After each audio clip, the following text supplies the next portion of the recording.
عقوبات الاتحاد الإفريقي لكرة القدم الكاف على نادي الهلال السوداني.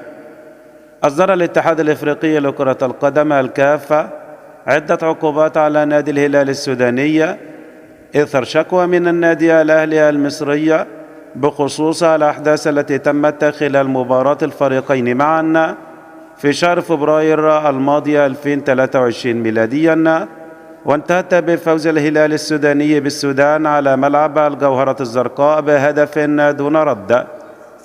وجاءت العقوبات على نادي الهلال السوداني كالتالي: حرمان نادي الهلال السوداني من جماهيره على ملعبه والاكتفاء بحضور 30 فردا فقط، تغريم طبيب الفريق 10,000 دولار، وحرمانه من حضور مباريات الفريق لمدة 4 مباريات، تغريم عامل غرف خلع الملابس بنادي الهلال السوداني مبلغ 20,000 دولار.